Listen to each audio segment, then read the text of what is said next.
오늘 말씀은 빌립보서 3장을 보겠습니다. 1절부터 16절 말씀까지 다시 한 목소리로 오늘 말씀을 읽도록 하겠습니다. 그러나 무엇이든지 내게 유익하던 것을 내가 그리스도를 위하여 다 해로 여길 뿐더러 또한 모든 것을 해로 여기면 내 주 그리스도 예수를 아는 지식이 가장 고상함을 인함이라. 내가 그를 위하여 모든 것을 잃어버리고 배설물로 여김은 그리스도를 얻고 그 안에서 발견되려 함이니 내가 가진 의는 율법에서 난 것이 아니요 오직 그리스도를 믿음으로 말미암은 것이니 곧 믿음으로 하나님께로서 난 의라. 내가 그리스도와 그 부활의 권능과 그 고난의 참여함을 알려하여 그의 죽으심을 본받아 어찌하든지 죽은 자 가운데서 부활에 이르려 하노니 내가 이미 얻었다 함도 아니요 온전히 이루었다 함도 아니라 오직 내가 그리스도 예수께 잡힌 바 된 그것을 잡으려고 쫓아가노라. 형제들아, 나는 아직 내가 잡은 줄로 여기지 아니하고 오직 하늘 즉 뒤에 있는 것은 잊어버리고 앞에 있는 것을 잡으려고 표대를 향하여 그리스도 예수 안에서 하나님이 위에서 부르신 부름의 상을 위하여 쫓아가노라. 그러므로 누구든지 우리 온전히 이룬 자들은 이렇게 생각할지니 만일 무슨 일에 너희가 달리 생각하면 하나님이 이것도 너희에게 나타내시리라. 오직 우리가 어디까지 이르렀든지 그대로 행할 것이라. 아멘. 신앙생활이 여러분 뭘까요? 신앙생활을 여러분 어떻게 해야 하는가? 오늘 새해 첫 주일에 우리가 그 문제를 한번 생각해 보려고 합니다. 누구나 다 신앙생활을 하는데 신앙생활을 어떻게 하는 건가? 신앙생활이란 그 본질이 뭔가 하는 말씀이 오늘 이 말씀 가운데서 바울 사도의 고백을 통해서 우리가 알 수가 있겠습니다. 사도 바울은 우선 신앙생활에 대해서 이런 관점을 가지고 있습니다. 신앙생활이란 그리스도인들에게 있어서 신앙생활은 삶의 어떤 한 순간이 아니라 삶의 과정이라고 이렇게 표현을 하고 있습니다. 물론 그리스도인들은 예수를 믿게 되었습니다. 또 구원을 받았을 때 의롭다 하심을 분명히 받았습니다. 그런데 그렇게 의롭다 하심을 받고 구원을 받은 것이 그리스도인들의 삶의 전부가 아니라는 것입니다. 그것이 끝이 아니라는 것입니다. 그것이 그리스도인의 삶의 완성이 아니라는 것입니다. 오히려 그리스도인들의 삶의 그 신앙의 본질은 무엇이냐? 그 삶의 전 과정을 거쳐서 일어나는 성장들, 성숙들, 그런 것을 그리스도인의 신앙의 삶이라고 이야기하고 있습니다.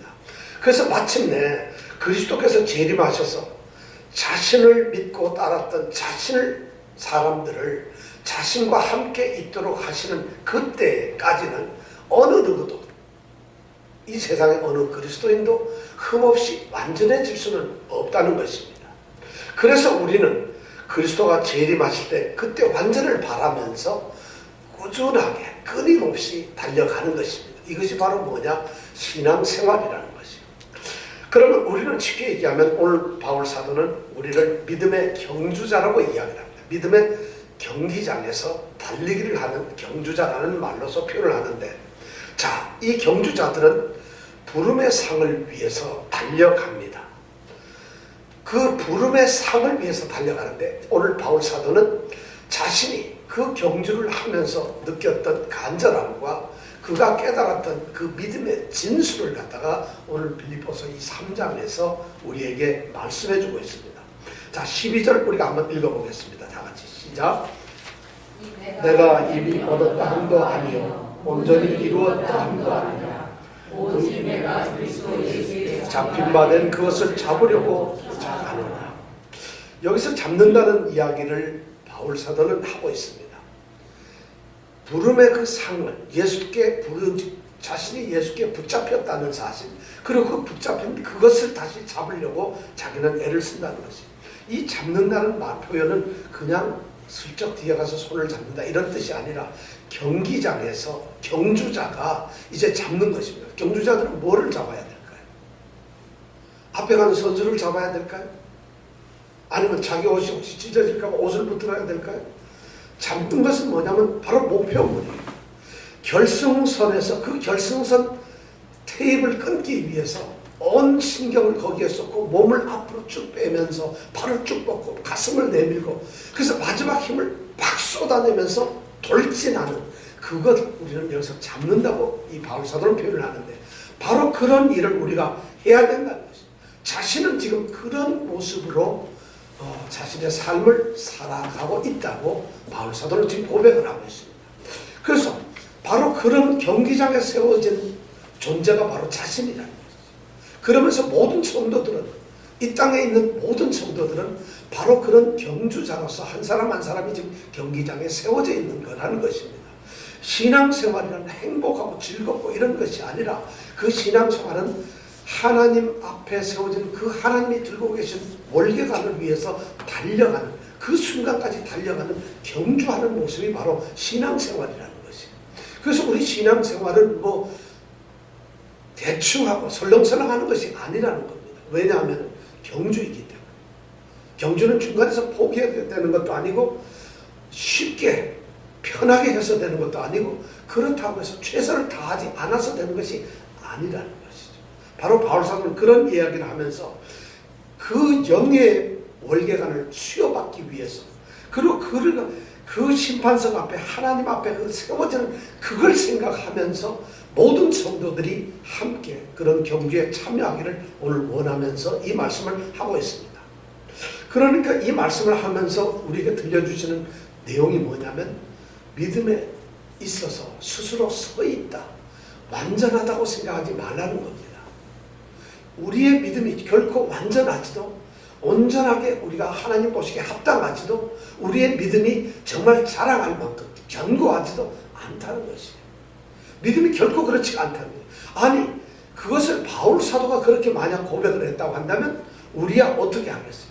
바울 사도는 지금 믿음을 고백하면서 아직도 가야 할 길이 남아있다는 것이고 아직도 해야 할 일이 남아있다는 것입니다. 그리고 그는 아직도 무언가를 계속 달려야 하고 끝까지 가야 할 그 길이 있다는 것을 오늘 말씀합니다. 자, 그렇다면 바울이 말하는 이 믿음의 경주라는 건 어떤 것일까요? 오늘 우리에게 들려주고 싶어하는 바울의 믿음의 경주는 어떤 것일까요? 바울은 지금 자신의 신앙 상태를 아주 정확하고 철저하게 점검을 합니다. 그리고 나서 자기 신앙을 우리에게 고백을 합니다.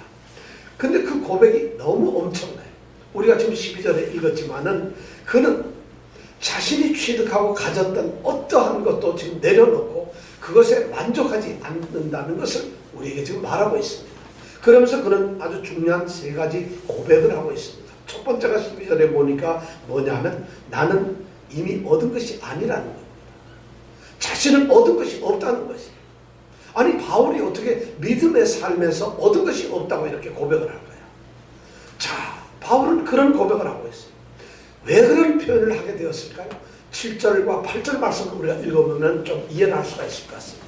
자, 한번 읽어볼까요? 7절 8절 시작.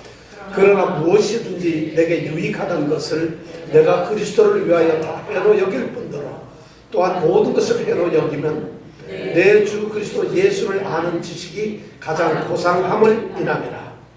내가 그를 위하여 모든 것을 잃어버리고 배설물로 여기면 그리스도를 얻고, 그는 지금 그리스도를 얻기 위해서 모든 것을 버렸습니다. 모든 것을 포기했습니다.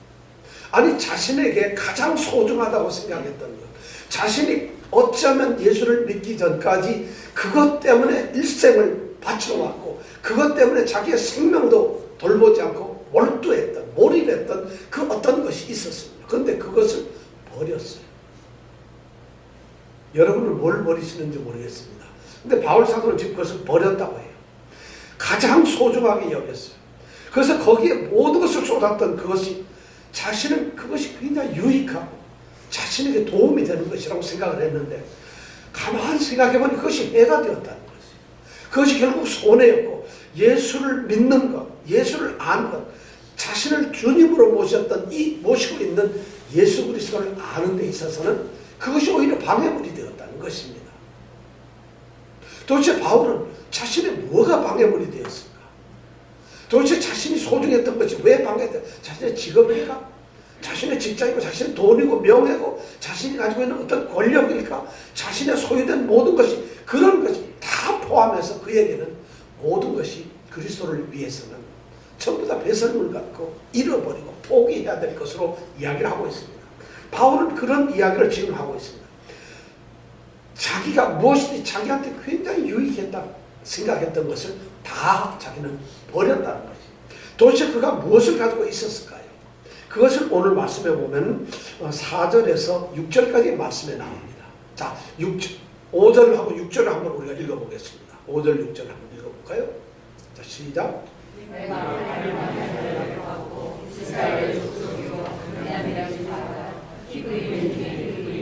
율법으로는 바리새인이요 열심으로는 교회를 핍박하고 율법의 의로는 온전한 흠이 없는 자라. 네. 바울은 자신의 어떤 자격이나 자신의 어떤 장점을 지금 이야기를 하고 있습니다. 대개 보니까 한 7개 정도 말을 하고 있습니다. 대단한 것을 자신은 자랑하고 있어요. 지금 자랑을 하고 있는 것 같지만 실제로는 자신은 그런 것이 지금 너무 쓸데가 없었다는 것을 고백을 하고 있습니다. 그가 고백하는 우선 태생적으로 태어나면서 그가 가졌던 그의 특권과 장점이 4가지가 있다고 얘기를 합니다. 그것이 첫 번째가 뭐냐면 자기는 8일 만에 할례를 받았다는 것입니다. 8일 만에 할례를 받았다는 것은 유대인들에게 있어서 하나님과 자신과의 관계에서 가장 중요한 것이에요. 이 말씀은 뭐냐, 하나님의 이건 언약이고 하나님의 명령이었기 때문에 자신은 하나님의 명령대로 태어난 지 8일 만에 할례를 받았다는 것이에요. 할례를 8일 만에 받는 사람은 누구냐? 태생적으로 유대인만 그렇습니다. 예를 들어서 중간에 개종해서 유대인이 되었거나 유대인으로서 자기가 개종되고 종교를 바꾼 사람들은 그때 되어서야 할례를 받거나 합니다. 그런데 이 바울은 바로 8일 만에, 태어난 지 8일 만에 율법대로 할례를 받았다는 얘기는 자기는 아주 태생적인 개종자가 아닌 순수한 혈통의 유대인이라는 것을 지금 이야기하고 있다는 것이죠. 그리고 두 번째, 그는 이스라엘의 족속이라고 합니다. 이스라엘 족속이라는 말, 이스라엘이라고 하는 이 말은 오늘날 중동에서 하도 전쟁을 하고 그러니까 우리가 이스라엘 하면 이상하지만 이스라엘이라고 하는 이 말은 하나님께서 이삭의 두 아들인 야곱, 근데 이 야곱에게 새로운 이름을 주신 것이 뭐냐면 바로 이스라엘입니다. 그래서 야곱의 12아들이 이스라엘을 형성하는 12지파를 만들고 그 야곱의 후손들이 결국 이스라엘이란 말이에요. 그런데 하나님께서 그 야곱에게 새로운 이름으로 이스라엘이라는 이름을 주셨다는 것이죠.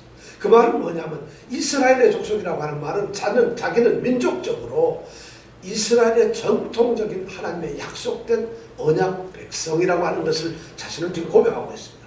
거기다 그 사람은 누구라고 자신을 뭐라고 소개하냐면 베냐민 지파라고 소개하고 있어요. 12지파 가운데 이 야곱의 아들 12명 가운데서 베냐민 지파는, 베냐민은 몇 번째 아들이죠? 몇 번째인가? 첫 번째. 네, 막내죠. 막내면 몇 번째일까요? 12번째죠. 그럼 11번째 누군가요? 요셉입니다. 예. 그러니까 대단한 거죠. 이 요셉과 베냐민은 야곱이 그렇게 사랑하고 아내로 얻고 싶어 했던 라헬이라고 하는 그 부인에게서 난 거예요. 그러니까 몸종도 아니고 자기가 그렇게 원하지 않았던 그 누나 언니도 아니고 바로 라헬에게서 난 사람입니다. 이 베냐민 족속의 지파라는 것이 굉장한 거예요. 베냐민 지파는 사실 이스라엘에서 보면 가장 좀 작아요. 아주 작은 지파 중에 하나인데 왜 이 바울은 베냐민 지파라고 하는 것을 아주 자랑스럽게 얘기하고 있느냐 하면은 사실은 베냐민 그 사람은 이스라엘의 그 11명의 아들들이 전부 다 애굽에서 났거나 아니면 딴 데서 났는데 약속의 땅인 이 가나안 땅에서 태어난 사람은 베냐민 하나밖에 없어요. 대단한 것이죠. 그러니까 자기는 약속의 땅에서 태어난 그 지파의 족속이라는 것이죠. 그것뿐만 아니라 이스라엘의 최초의 합법적인 초대 왕이 바로 사울이에요. 그러니까 이스라엘의 첫 왕을 하나님이 세웠는데 그것이 사울인데 그 사울이 바로 베냐민 지파예요. 바울 자신의 이름은 사울이라고 하는 이 히브리 말을 헬라어로 바꿨을 때 바울이 되는 거죠. 그러니까 자기 이름은 바로 그 이름과 똑같은 이런 족속의 대단한 사람이에요.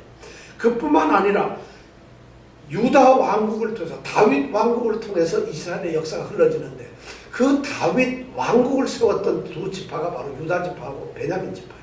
북이스라엘은 나머지 10지파가 세웠지만 남쪽 유다 지파는 바로 유다 지파와 베냐민 지파가 세웠어요. 그러니까 베냐민 지파는 정통성을 가진 그런 지파고 오늘날 말하는 유대인이라고 불리기에 조금 더 부족하지 않다는 것이 그런 사람이라는 거예요. 그뿐만이 아닙니다. 그 당시에 이 바울이 살던 시대에 이 기독교에서 유대교에서는 불임절이라고 하는 절기를 지켰어요. 민족이 해방된 것을 기념하는 불임절이라고 하는 절기를 지켰는데 그 불임절의 주인공이 누구냐면 에스더의 사촌 모르드게라는 사람. 그 사람들 통해서 이스라엘 백성이 이제 구원을 얻게 되는데 바로 불임절이라는 그 절기가 이 모르드게가 바로 베냐민 지파 사람이라는 거죠. 그러니까 베냐민 지파라는 것은 대단한 것이에요. 그뿐만 아니라 베냐민 지파는 이스라엘 이 유대 왕국이 멸망하고 나서 전부 바벨론으로 전부 포로가 되어서 끌려갔죠. 그래서 바벨론에 끌려가서 전부 다 살게 되었는데 나중에 이 유다 왕국을 재건하고 예루살렘 성벽을 세우기 위해서 바벨론에서 귀환할 수 있었던 두 지파가 바로 유다 지파하고 베냐민 지파밖에 없어요. 그러니까 이 베냐민 지파라고 하는 건 대단한 것이에요. 그런 지파의 소속이라는 것을 이 바울은 자신이 내세우고 있습니다. 그뿐만 아니라 자기는 히브리인 중에 히브리인이라고 말을 하고 있습니다. 한국 사람 중에서도 한국 사람이라. 우리 예수생명교회 성도 중에서도 성도라는 이런 말이에요. 여러분 이런 말을 어떻게 할 수 있겠어요? 히브리인 중에서 히브리인이라는 말은 히브리적인 전통과 히브리인들이 가져야 될 것을 가장 많이 가지고 있어요. 두 부모가 히브리 사람들. 그리고 이 바울은 태어나기를 갈라디아 지방에 있는 이 다소라는 데서 태어났는데 거기에서 태어나면은 결국 유대 땅에 살지 않기 때문에 이 히브리어를 알 수가 없어요. 아람어를 알 수 없는데 이 바울은 어려서부터 히브리어를 아람어를 배웠어요. 그래서 아주 자유자재로 이 헬라어나 이런 말보다도 더 잘 쓰고 있어요. 그러니까 자신들의 언어와 문화와 관습을 그대로 가지고 있는 히브리 전통을 그대로 가진 전통 고수자라는 거죠. 이것이 자기가 태어난 태생적인 특권이고 장점이라는 거예요. 이런 것을 자기가 어떻게 했다? 포기를 해버렸다. 그런 것을 다 던져버렸다. 누구 때문에? 바로 예수님 때문에 버렸다는 거예요. 그뿐만 아니라 자신은 그렇게 태어나면서 가졌던 것 못지않게 자기가 성취하고 이루어내었던 대단한 업적이 있다는 것이. 그것이 세 가지인데 첫 번째 뭐냐면 율법으로는 자기가 뭐라고? 바리새인이라. 아무나 바리새인들이 되지 않아요. 그 당시에는 유대인들 중에서 바리새인이 된다는 것은 상당한 특권이자 대단한 어떤 가치 있는 일입니다. 왜냐하면 율법을 정통적으로 지키고 아주 엄격하게 지키고 율법대로 살아가는 아주 규율에 철저한 사람들이 바로 바리새인입니다. 그래서 이 백성들이 왕국이 없이 살지만은 바리새인들은 존경을 했어요. 그러니까 바리새인인 이 바울은 그 바리새인이라고 하는 그 자체를 대단히 자랑스럽게 생각합니다. 그가 바리새인이 되었다는 것이죠. 거기다 그는 바리새인으로서 엄청나게 열심히 있었어요. 그냥 바리새인이 되어서 적당하게 살았던 것이 아니라 너무 지나친 열심이 있다 보니까 유대교 하나님의 명예와 영광을 가리는 소위 그 당시에 이단으로 꼽혔던 예수 그리스도의 이 지파들, 예수 그리스도를 믿는 교회를 핍박하기 위해서 그는 성도들을 붙잡아 놓기도 하고 학대도 하고 그들을 잡으러 원정도 가는 그러한 교회를 핍박하는데 아주 열정적이었어요. 자신이 믿고 있고 자신이 신봉하는 그 교리와 종교를 지키기 위해서 그는 온몸을 던지는 그러한 열정가였다는 것이죠. 그뿐만 아니라 그들은 율법으로 말할 것 같으면 아주 온전한 흠이 없는 자라고 자기를 선언합니다. 흠이 없다는 얘기는 왜 없겠습니까? 그들이 말하는 것은 율법의 한 점도 그는 지키지 않은 것이 없다는 거죠. 율법에서 정한 그들의 규칙에서 정한 그들이 가지고 있는 모든 전통 규례를 이 바울은 단 하나도 어긴 적이 없다는 것을 스스로 고백하고 있어요. 그런 사람이 어디 있겠어요? 그런데 바울은 바로 그런 사람이었다는 거죠. 그것이 바로 그리스도 예수를 믿기 전에 바울이라는 사람은 전형적인 유대인이었어요. 타고난 대단한 사람이었어요. 그런데 스스로 모든 면에서 만족했던 이 바울 사도가 예수를 만나면서는 그 모든 것을 다 버렸다. 왜냐? 그것이 예수를 믿는데 방해가 됐기 때문에, 그것이 하나님께 나아가는 길을 막고 있기 때문에, 예수님과 사귀고 예수님을 믿는 일에 그 모든 것이 하나도 보탬이 되질 않았어요. 그것이 좋을 줄 알았고 그것이 뭔가 덕이 될 줄 알았는데 보니까 하나도 득될 게 없고 전부 다가 해가 되고 나쁜 것이었다. 그러니까 그것을 두말하지 않고 깨끗하게 버렸다는 거죠. 깨끗하게 버렸다는 거죠. 배설물처럼 여기서 쓰레기통에 버리고 말았다는 것이죠. 그는 다시 쓰레기통을 뒤집어서 그것을 찾아보려고 뒤지지도 않았다는 것이죠. 그에게는 과거가, 그가 가졌던 모든 것이 다 없어졌다. 자, 그렇다면 과연 이 바울은 그리스도를 얻었을까요? 배설물을 여기고 그리스도를 얻었을까요? 얻었습니다. 그는 그리스도를 얻었고 그리스도 안에서 삶을 살고 있고 그리스도와 함께 살아가는 정말 믿음의 사람이었어요. 그런데 이 바울은 스스로 고백하기를 내가 이미 얻었다는 것이 아니라 얻지 못했다는 거예요. 도대체 왜 바울은 예수님 그분만을 위해서 평생을 살면서 그리스도를 얻었다고 우리는 누구보다도 잘 알고 있는데 바울은 자신의 신앙을 점검하면서 자신은 얻은 것이 없다고 이야기합니다. 이것이 바울이 가지고 있는 예수님에 대한 열정이에요. 그가 예수님을 향해서 그는 항상 배고픈 자였어요. 그는 그의 믿음에 있어서 예수를 항상 간구하고 사모했던 자였어요. 그러니까 그는 예수를 누리고 있지만 얻고 있지만 그런 예수가 늘 자기에게 부족하고 자기는 안타까울 뿐이었어요. 그래서 능히 모든 성도와 함께 지식에 넘치는 그리스도의 사랑을 알고 싶었어요. 그 넓이, 그 길이, 그 높이, 그 깊이가 어떠한가를 정말 알고 싶었어. 그 충만함 속으로 그는 들어가고 싶었어. 그러기 때문에 그가 느꼈던 것은 나는 이미 얻었던 것이 아니라는 고백밖에 할 수 없어요. 여러분, 우리는 오늘 어떻습니까? 여러분들 뭐 얻은 것 좀 있으세요? 내가 교회 장로도 되고 목사도 되고 집사도 되고 내가 그래도 신앙생활 미국에 와서 한 지 지금 15년째 됩니다. 내가 신앙생활 좀 하고 성경도 좀 읽었고 제가 지금 나가는 교회가 뉴욕에서 두 번째로 큰 교회거든요. 뭐 이런 걸로 자랑하면서 아직도 신앙의 그걸 가지고 마치 그리스도를 얻었던 것처럼 생각하는데 이 바울의 사고방식은 자신의 과거 그 모든 것이 아무것도 아닙니다. 그것이 배설물과 같다는 거죠. 그것이 그리스도와의 무슨 관계가 있느냐는 것이 자신은 얻은 것이 없다는 그런 의식을 갖고 있다는 거죠. 또 두 번째 그는 말합니다. 온전히 이루었다 함도 아니라. 12절에 보니까 온전히 이룬 것도 아니라는 거예요. 참 놀라운 얘기죠. 자, 9절부터 11절 또 같이 한번 읽어보겠습니다. 시작. 그 안에서 발견되려 하리니 내가 가진 의는 율법에서 난 것이 아니요 오직 그리스도를 믿음으로 말미암은 것이니 곧 믿음으로 하나님께로서 난 의라. 내가 그리스도와 그 부활의 권능과 그 고난에 참여함을 알려하여 그의 죽으심을 본받아 어찌하든지 죽은 자 가운데서 부활에 이르려 하노니. 지금 이 바울의 고백은 바로 이겁니다. 자신은 예수 그리스도를 만났고 그래서 믿음으로 말미암아 자신 안에는 믿음으로 말미암아 하나님이 주신 의로움이 있어요. 이 의로움이 있다는 건 우리가 배웠죠. 의롭다함을 여김을 받는 구원을 받았다는 거죠. 자신은 이미 구원을 받은 존재예요. 그래서 구원을 받았기 때문에 그 구원이 자신이 가졌던 옛날의 율법의 의가 아니고 율법을 지킴으로써가 아니라 예수 그분을 완전히 영접하고 그분을 믿음으로써 하나님이 나의 믿음으로 나를 의롭다고 인정을 해주신 그런 믿음, 그런 신앙의 위치에 있다는 것이에요. 그렇기 때문에 그는 그런 자리에서 자신의 삶을 마치 그리스도께서 십자가에 죽으신 것처럼 그 죽으심을 연합하고 본받아서 자신이 죽은 걸로 이미 자신을 예수 그리스도와 함께 십자가에 못 박혀 죽었다고 고백을 합니다. 그러면서 그가 바랐던 것은 뭐냐면 바로 이 10절에 보니까 내가 그리스도와 바로 예수님 그분과 그분의 그 부활의 권능과 그리고 그분이 당하신 그 고난을 자기는 참여하기를 정말 참여하기를 알려고 했다.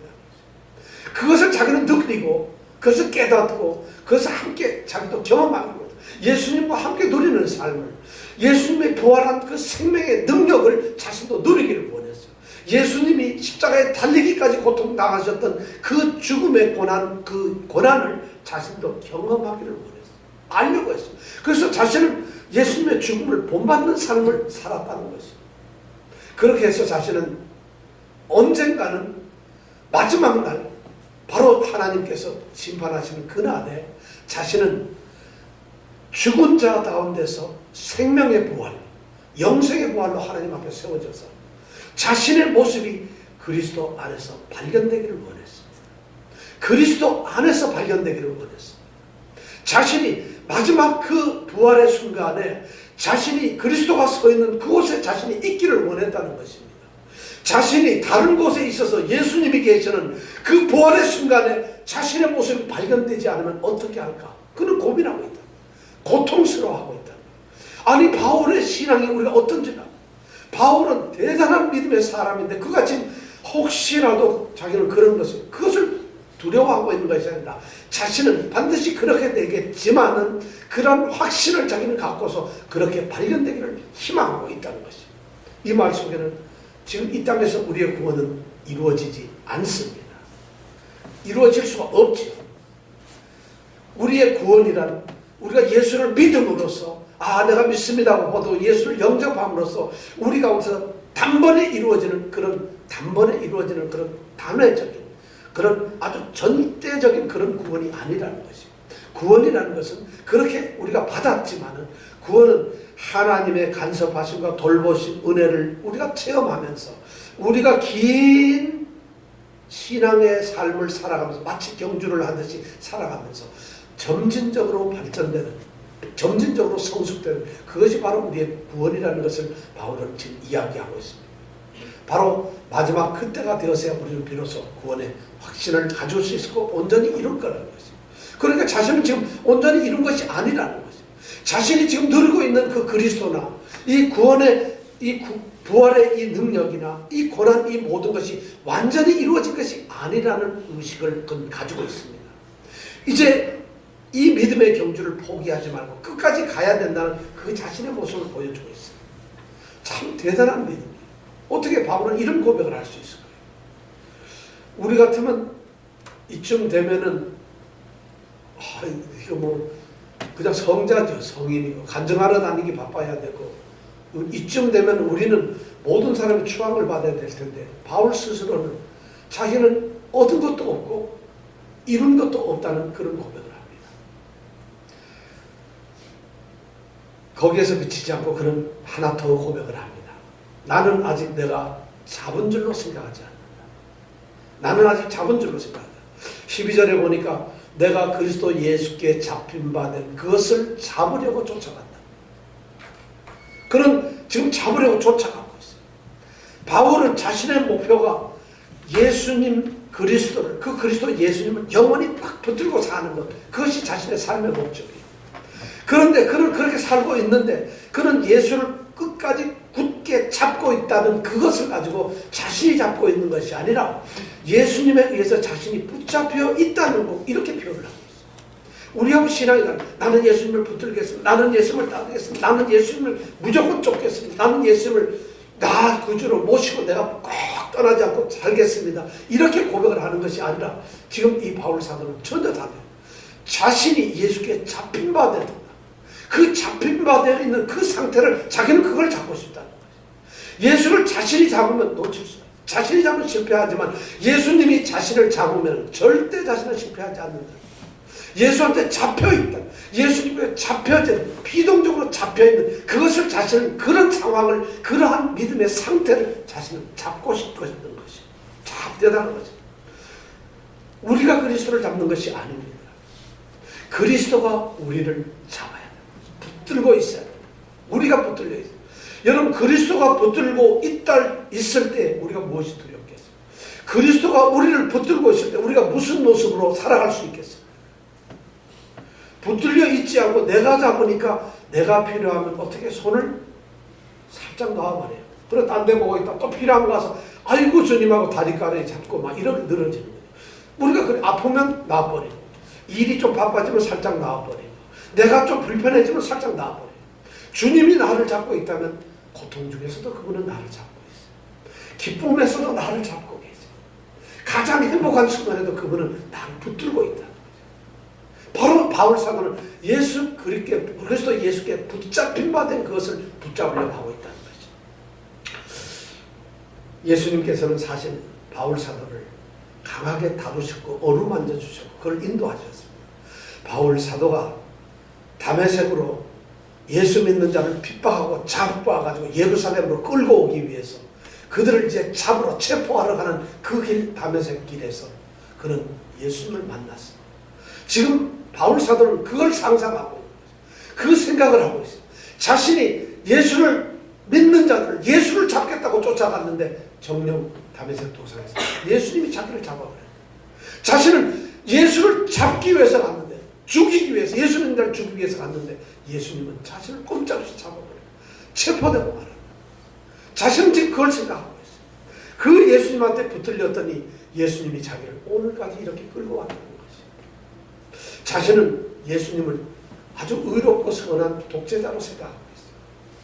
그 독재자한테 자신을 철저하게 노예가 되고 종이 되는 것을 가장 행복으로 여기고 있어요. 의로운 독재자가 생각하고 말하는 것을 그대로 따라야 하는 노예처럼 그렇게 사는 것, 예수의 노예가 되는 것, 예수 그리스도의 종이 되는 것, 이것이 바로 바울 사도에게는 가장 큰 꿈이었다. 자신의 생각이 예수님 때문에 다 녹아지고 자신의 감정과 자신의 기분과 자신의 어떤 목표나 자신의 생각이 자신의 능력이나 이 모든 것이 예수 안에 잡혀 있을 때 예수님 그분이 이끌고 가니까 나의 것은 아무것도 없다. 그분이 나의 가정이 이끌어주시고 나의 사업을 이끌어주시고 나의 장래를 이끌어주시고 그분이 나의 모든 것을 간섭하시는 붙들림, 그 붙들림 속에 자신을 있고 싶다는 거예요. 그 붙들림 있는 그것을 자신은 그러한 상황, 그러한 믿음의 현실을 자기는 그대로 붙잡고 싶다는 것이. 얼마나 바울 사도의 신앙이 대단한지 몰라요. 사실 바울 사도는 그렇게 살고 있어요. 그런데 자신은 뭐라 하냐면 자신은 아직도 그러한 상황을 잡지 못했다. 그래서 그걸 잡으려고 지금 쫓아간다고 이야기를 하고 있어요. 정말 그는 대단한 자기 자신의 믿음을 고백을 하고 있어요. 사실 엄청난 믿음을 가진 자였지만 그는 여전히 자신이 붙잡아야 될 예수, 여전히 자신이 얻어야 될 예수, 여전히 자신이 더 알아야 되고 깨달아야 될 예수로서 그는 생각합니다.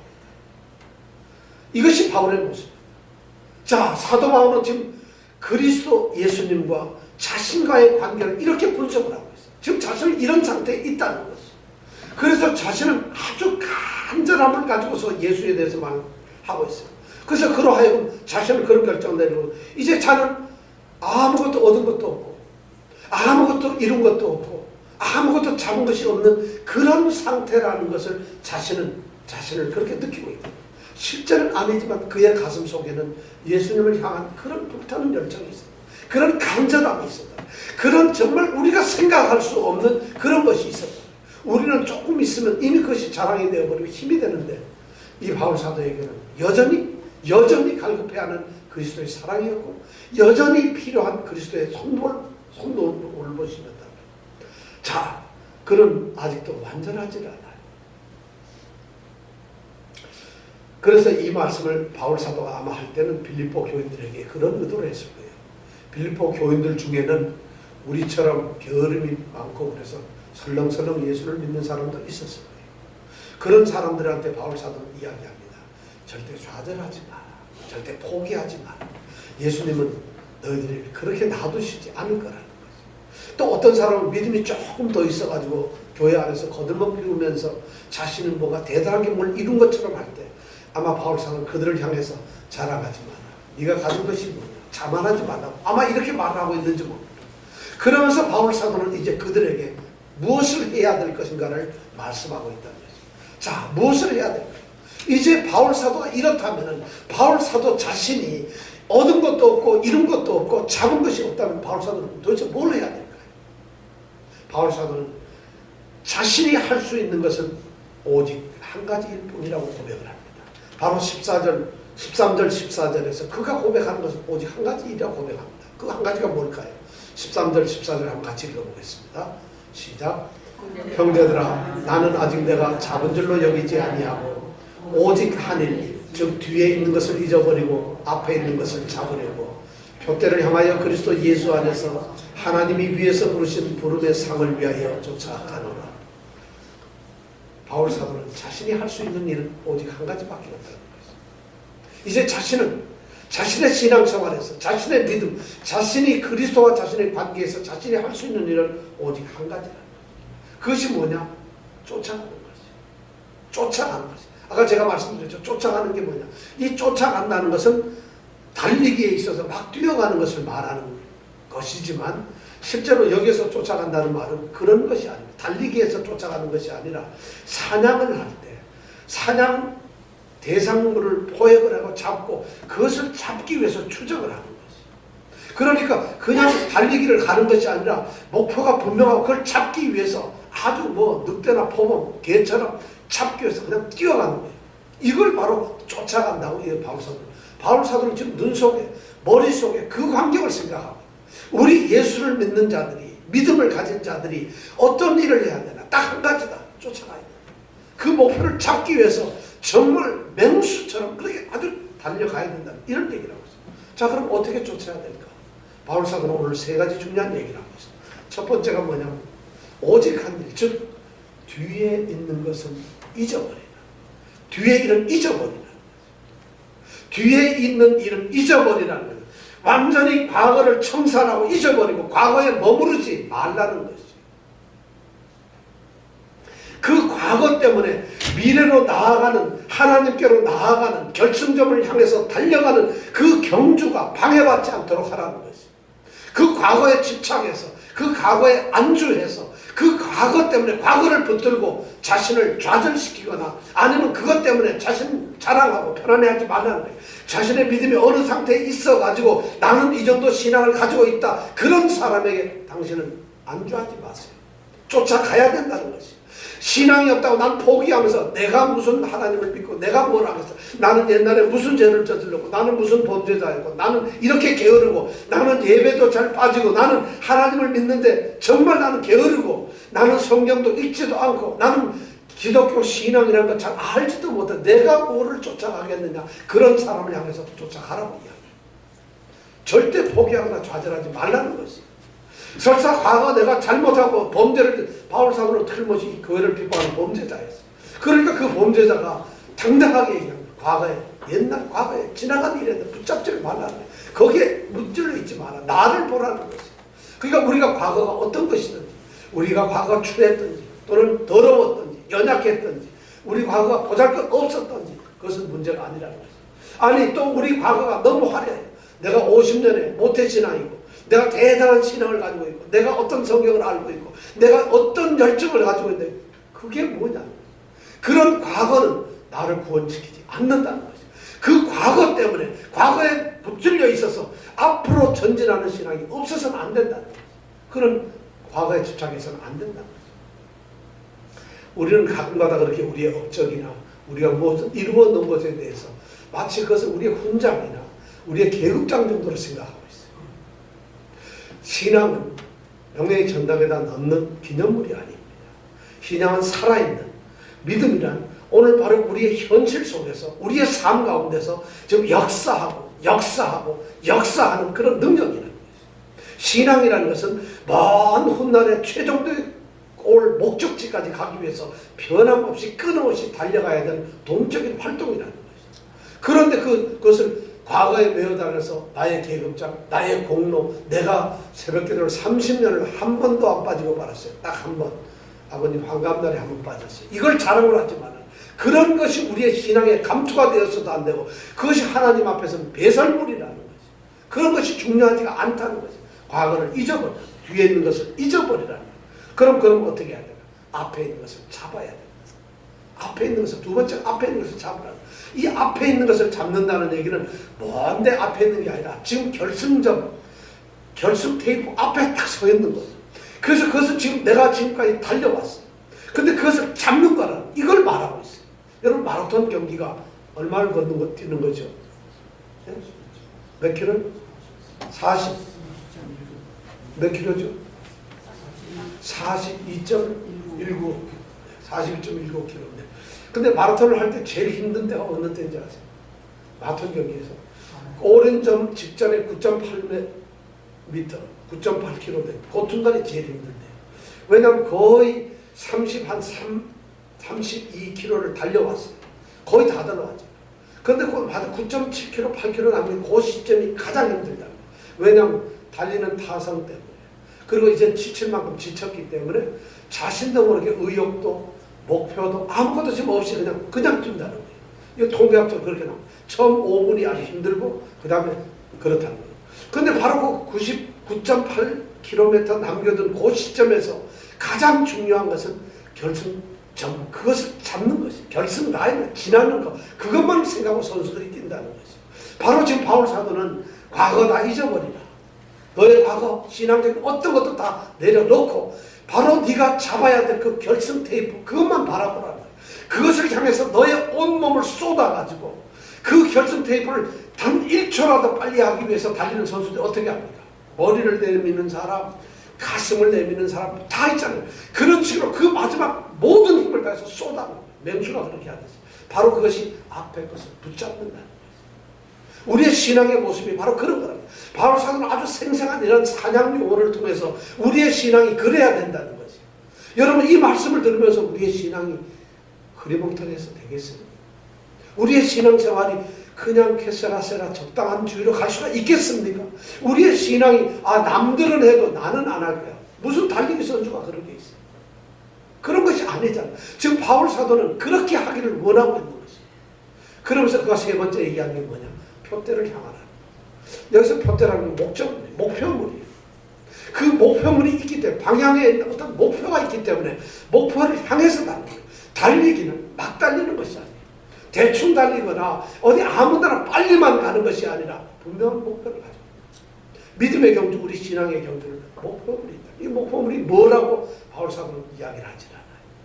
표대를 향하여 가라는 거예요. 표대를 향하여 쫓아가라는데, 그러면 우리 같은 표대가 뭐라고 얘기를 해야 될 텐데, 바울 사도는 오늘 말씀해 보니까 표대를 이야기를 하지 않아요. 단지 표대가 있다는 것이.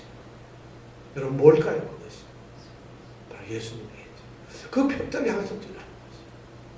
이렇게 표대를 향해서 뛰었을 때 우리에게 무엇이 주어질까요? 그 다음에 그는 이렇게 얘기를 합니다. 15절, 14절에 보니까 표대를 그리스도 예수 안에서 하나님이 위에서 부르신 부름의 상을 위한다. 하나님이 위에서 부르신 부름의 상, 그리스도 예수 안에서 부름의 상이 있다. 바로 이 상 때문에 우리가 상을 받는 것이에요. 그 목표를 향해서 결승점을 들어가서 앞에 있는 것을 붙잡았고 고린할 때 우리가 갖는 것이 뭐냐? 바로 부름의 상이다. 여러분, 부름의 상이 뭘까요? 어떤 사람들은 구원이라고 얘기합니다. 또 어떤 사람들은 예수님으로부터 받은 소명이라고 얘기합니다. 또 어떤 사람은 이 부름의 상이라는 것이 하나님의 임재 속으로 우리가 들어가는 것, 뭐 이런 것을 부름의 상이라고 얘기합니다. 그것이 다 어쩌면 맞을지도 모르겠어요. 근데 부름의 상이라는 것이 도대체 뭘까요? 하나님은 왜 부르셨을까요? 하나님의 부르심이라는 건 뭘까요?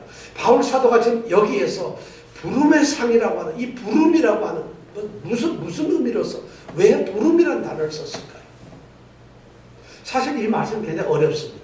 그런데 우리는 이것을 원문에 보면은 이 부름의 상이라는 단어가 테스 아노클레세오스라고 하는 단어를 쓰고 있어요.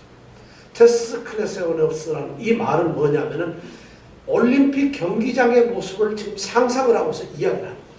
올림픽 주 경기장의 마지막 결승 그 포인트의 지점, 그것을 바울 사도는 그리면서 그것을 다 알고 있는 이 필리포 교회 교인들에게, 성도들에게 지금 그것을 얘기하고 있어요. 이것이 부름의 상. 자, 아노클레세오스라는 게 뭐냐면, 자, 달리기, 뭐 그것뿐 아니라 투창 던지기, 뭐 이런 거 많잖아요. 전차 달리기. 이런 올림픽 주 경기장에서 헬레노디카이라고 하는 당시에 유명한 이 고관이, 아주 유명한 이 통치자가 그 경기장 올림픽 경기를 주관을 합니다. 그런데 어떤 선수가 이제 결승점을 해서 우승을 해서 딱 들어오게 되면은 이 헬리카티카노이라는 이 사람이, 고위 관리가 뭔 일을 하냐면 그 장내에 있는 아나운서에게 그 선수를 발표하도록 말합니다. 그러면 그 장내에 있는 이 소위 요즘으로 말하면 아나운서겠죠. 그 선포자가 딱 일어나서 그 선수의 이름을 불러냅니다. 그 선수의 아버지의 이름을 부릅니다. 그리고 그 선수가 태어난 고향을 부릅니다. 자신의 이름과 아버지의 이름과 고향의 이름, 이것이 대표적이라는 거예요. 그것을 선포하면서 그 사람의 이름을 호명하게 돼요. 그렇게 호명을 하게 되면 그 이름을 부름받은 이 승리한 선수가 이제 앞으로 나가는 거죠. 그 심판대 앞으로 나가는 거죠. 그러면 그때 그 심판관이 이제 월계수, 종려나무로 된 월계수를 준다는 것이죠. 그걸 받게 된다는 거죠. 바로 이 부름이라고 하는 것은 바울 사도가 지금 여기서 얘기할 때 그 부름이라는 게 바로 우승을 하고 난 그 순간 장례 아나운서가 이름을 부르는 그 부름을 말하고 있다는 거죠. 그 이름을 부르는 바로 우리가 최후의 경주를 하고 믿음의 경주를 하고 마지막 순간 하나님 앞에 섰을 때 하나님께서 우리의 이름을 부르신다는 거죠. 그러니까 그때 이름을 부르면 우리는 자랑스럽게 월계가 생명의 의의 멸관을 얻기 위해서 우리는 세워질 거라는 거죠. 자, 그렇다면 그 부름의 상이 우리에게 뭘까요? 뭐를 주실까요? 도대체 의의 멸관은 이것이 뭘까요? 바울 사도는 그 부름의 상을 오늘 말씀해 보니까 그리스도 안에서 발견되는 것이라. 예수님 때문에 우리는 하나님께 나가. 예수님 때문에 구원을 받습니다. 예수님이 길이십니다. 예수님 그분이 생명이십니다. 바로 그렇기 때문에 우리는 예수님 안에 있는 우리 자신이 발견되어야 됩니다. 예수님 안에 있는 우리 모습이어야지 예수님을 떠나면 그것은 곧 멸망입니다. 예수님 안에서 우리가 발견되지 않으면 끝이라는 거예요. 바로 이 부름의 상은 예수님 안에서 내 자신의 모습이 발견됩니다. 다시 말해서 예수님 안에 있는, 예수님 옆에 있는 그 예수님과 함께 있는 여러분들의 모습이 다른 사람들에게 보여야 된다. 안 보인다면 그 사람은 끝이에요. 그러니까 우리의 상은 뭐냐? 바로 그리스도 그분 자신이에요. 그분이 바로 우리의 상급이에요. 예수를 아는 것, 예수를 얻는 것, 예수 안에서 발견되는 그 모든 것 주체가 바로 예수님이에요. 바울 사도는 자신의 부름의 상이 바로 그리스도라고 고백을 합니다. 그는 그리스도 때문에 모든 소중한 것을 배설물로 여겨버렸어요. 그는 그리스도 때문에 그의 부활의 권능이나 그 십자가의 고난에 참여하기를 원했어요. 그는 바로 이 부름의 상인 그리스도를 얻기 위해서 자신은 얻은 것도 없고 자신은 이룬 것도 없고 작은 것도 없다고 지금 고백을 합니다. 왜냐?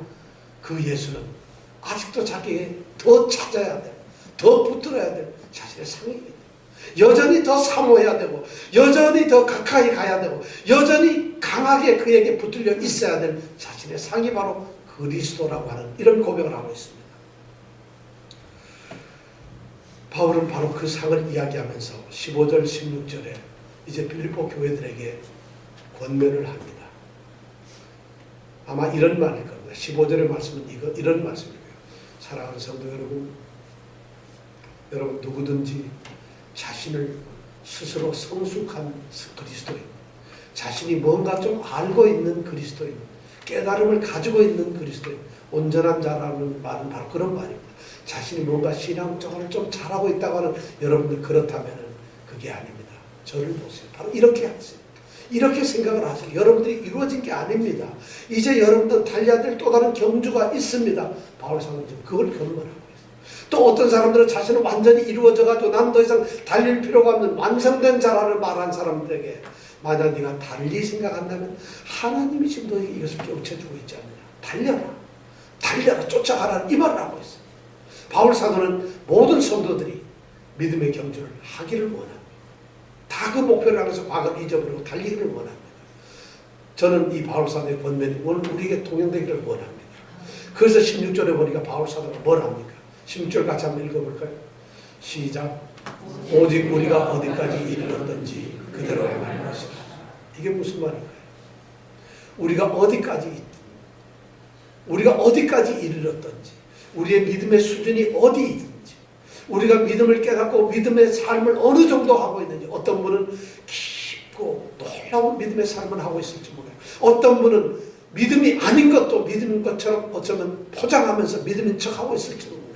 너희가 어디에 이르렀든지 우리가 각 사람이 어떤 환경, 어떤 형편, 어떤 위치에 자신의 믿음을 드러낼 수 있는지 모르지만 우리가 어떤 위치에 있다 할지라도 그 다음에 뭐라고 되어 있어요?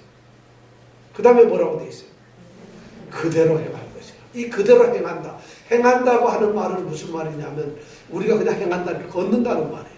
이건 군사 용어인데 군인들이 열병식 하거나 이거 할 때 어때요? 줄 딱 맞추고 제복 입어가지고 발 하나 안 틀리고 착착 걷는 모습 보죠. 그거 제일 잘하는 나라가 어디죠? 어떻게 알았어요? 한번 더. 바로 그런 열병식 하는 것처럼 여기서 그대로 행한다는 것은 바로 그 모습을 만들라는 거예요. 로마 군대가 투구를 쓰고 로마 병사들이 착착 걷는 그 모습을 상상하면서 사랑하는 성도 여러분, 그렇게 행하십시오. 낙오되지 마십시오. 이 믿음의 경주에서 여러분 동료 성도들과 손을 잡고 동료 성도들과 어깨를 나란히 하고 동료 성도들과 가는 방향을 똑같이 보조를 맞춰서 여러분 어디에 있든지 믿음의 길을 가라는 것이 전진하라는 거죠. 자, 이 앞에서 여러분 낙오될 사람 있겠습니까? 아, 나는 믿음이 좀 없어. 그러니까 나는 좀 쉬어야 돼. 그게 아니에요. 지금 바울 사도는 빌립보 교회 성도들이 동일한 믿음의 진보를 이루기를 원합니다.